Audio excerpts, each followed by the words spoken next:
आदरणीय दर्शक एवं श्रोता मित्रहरू नमस्कार। श्री स्वस्थानी व्रतको पावन अवसरमा हामीहरू तपाईँको माझ श्री स्वस्थानी व्रत कथा लिएर प्रस्तुत भइसकेका छौँ। हामी नियमित एक अध्याय गरेर श्री स्वस्थानीको सम्पूर्ण अध्यायका कथाहरू यस ज्योतिष दर्शन युट्युब टेलिभिजन मार्फत प्रसारण गर्नेछौँ।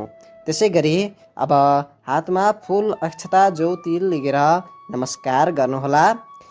ओम यं ब्रह्मा वरुणेन्द्र रुद्रमरुतः स्तुन्वन्तु दिव्यैस्तवैर्वेदे साङ्गपदाक्रमोपनिषदैर्गायन्ति यं सामगा ध्यानावस्थिततद्गतेन मनसा पश्यन्ति यं योगिनो यस्यान्तं न विदुः सुरासुरगणा देवाय तस्मै नमः। श्रीमच्चन्दनचर्चितोज्ज्वलवपु शुक्लाम्बरा मल्लिका मालालङ्कृतकुण्डला प्रविलसन्मुक्तावलीशोभिता सर्वज्ञाननिदानपुस्तकधरा रुद्राक्षमालाधरा वाग्देवी वदनाम्बुजे वसतु मे त्रैलोक्यमाता चिरम्। मुखं करोति वाचालं पङ्गुं लङ्घयते गिरिं यत्कृपातमहं वन्दे परमानन्दमाधवम्। नमो भगवते तस्मै व्यासाय मिततेजसे यस्या प्रसादाद् वक्ष्यामि नारायणकथामिमाम्। नारायणं नमस्कृत्य नरं चैव नरोत्तमं देवीं सरस्वतीं व्यासं ततो जयमुदीरयेत्। अथ प्रथमोऽध्यायः। पूर्वकालमा समस्त मुनिहरूमा सबै प्रकारले ख्याति प्राप्त गरेका अगस्त्य मुनि आश्रममा तपलीन थिए। एक दिन मयूरमा चढेर स्कन्द कुमार त्यहीँ पाल्नुभयो। अगस्त्य मुनिले देखेर सम्मान साथ आसनमा बसाली स्वागत सत्कार गरेपछि नम्र बाणीले सोधे, हे कुमार, यो संसार कसरी सृष्टि भयो यसको विषयमा जान्ने इच्छा भयो। म उपर कृपा गरी आज्ञा भई आफूलाई धन्य सम्झने थिएँ। अगस्त्य मुनिको प्रश्न सुनेर कुमारजी भन्नुहुन्छ, हे अगस्त्य मुनि, तिमी एकचित्त भई सुन, म तिमीलाई सृष्टिको क्रम सुनाउँछु। यो सृष्टि प्रारम्भ हुँदा पहिले परब्रह्म परमात्माको इच्छा स्वयं स्फुरण हुन साथ इच्छाले प्रेरित समस्त गुणले युक्त ब्रह्म विष्णु र शिव प्रकट भए। तिनका शक्ति स्वरूप त्रिगुणले युक्त माया वा प्रकृति उत्पन्न भइन्। ती त्रिगुणात्मिका मायालाई जित्न वा वशमा पार्न अत्यन्त कठिन छ। उनी माया भन्दा पर प्रतिष्ठायुक्त निवृत्ति पद छ, त्यसपछि विद्यापद छ र विद्यापद भन्दा पनि पर निवृत्ति पद छ। जान्नेहरू त्यसैलाई मोक्ष पद पनि भन्दछन्। यो संक्षेपमा भयो। अलि विस्तारले सृष्टिको क्रम बुझाउन र बुझ्न पनि निकै कठिन छ। संक्षेपमा भनेको कारण पनि मुख्य यही हो। प्रलय र सृष्टिको क्रम बेग्ला बेग्लै छ। एक नियमले सृष्टि हुन्छ र अर्को नियमले प्रलय हुन्छ। जो त्रिगुणात्मिका माया छन् ती शान्त्यातीत, शान्ति, विद्या, प्रतिष्ठा र निवृत्ति आदि पदमा रहन सक्दिनन्। माया भन्दा पनि टाढा रहने जो अव्यक्त छ त्यो आत्मामा विद्यमान छ। जीव अज्ञानी र प्रकृति जड हुनाले समस्त परमाणु अचेत छन्। कारण बिना कुनै कार्य हुन सक्दैन।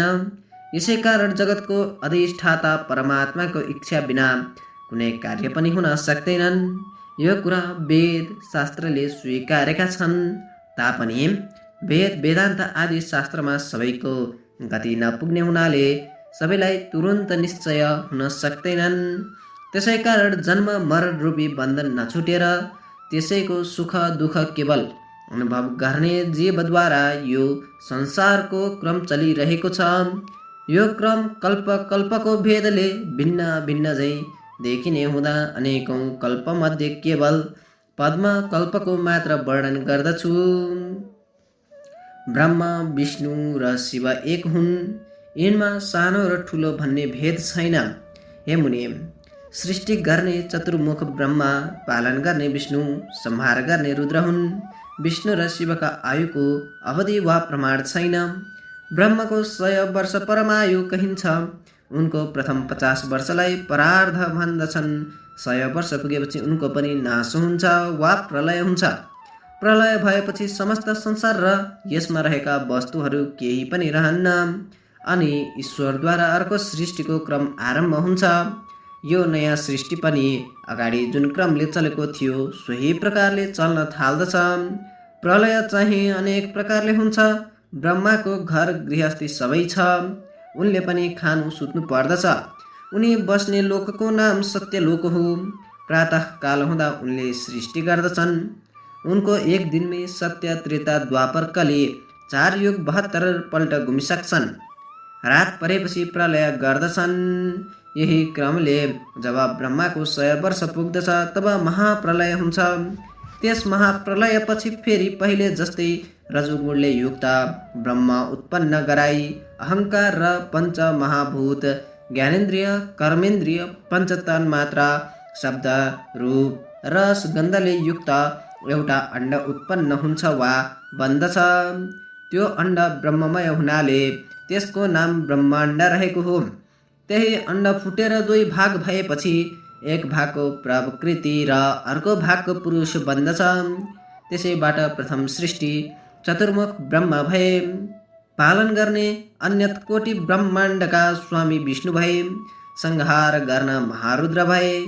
यिनीले यो सृष्टिको कार्य निर्वाध गतिले गर्दछन्। जसको इच्छाले त्यो अण्डको उत्पन्न हुन्छ त्यस परब्रह्म परमात्मालाई त्रिगुण, गुणातीत, चतुर्व्यूह, आनन्दादि, अनादि, अजन्मा, हिरण्यगर्भ, प्रजापति आदि भन्दछन्। सुमेरु पर्वत समुद्रको बीचमा समस्त जीवहरू गर्भाशयमा बालक रहे जस्तै रहेका छन्। सूर्य, चन्द्र, ग्रह, नक्षत्र आदि पनि त्यही सुमेरको चारैतिर स्थिर छन्। निराकार आकाश पनि त्रिगुणात्मिका माया र पञ्चमहाभूतले बेरिए झैँ भई आकारवान अर्थात् एक रूपबाट अर्को रूप देखिन्छ। तर त्यस आकाशलाई राम्ररी विचार गर्दा आदि मध्य अन्त्य नभएको अनादि अनन्त परमेश्वरको लीला मात्र हो। यो संसार नै भ्रान्तिको रूप हो, किनकि उनै ईश्वरको इच्छाले सृष्टि स्थिति संहार हुन्छ। धागोमा दाना उनिए झैँ यो संसार परब्रह्ममा उनिएको छ। अनन्त कोटि ब्रह्माण्डको गणना गर्न सकिन्न। जति ब्रह्माण्ड छन् उति नै ब्रह्मा, विष्णु, शिव, चन्द्र, सूर्य, इन्द्र, दिक्पालहरू भिन्न भिन्न छन्। जस्तै स्वप्नमा देखिएका अनेकौं सुख दुःखको अनुभव जागा हुन साथ केही पनि रहन्न, त्यस्तै यो मिथ्या अनित्य संसारको दुःख सुख पनि स्वप्न जस्तै हो। सुख दुःख त मनले मात्र अनुभव गर्दछ। त्यसको भागी जुन मन हो त्यसलाई आफ्नो बसमा राख्नु नै ईश्वर प्राप्तिको मुख्य बाटो हो भन्ने कुरा पण्डितले राम्ररी बुझ्नु पर्दछ। हे मुने, तिमी पनि एकाग्र मनले तपस्या गर, अवश्य सिद्धि मिल्नेछ। मैले यो सृष्टिको क्रम संक्षेपमा सुनाए। अब दोस्रो अध्यायमा पद्मकल्पको वर्णन गर्नेछु। ध्यानपूर्वक सुन।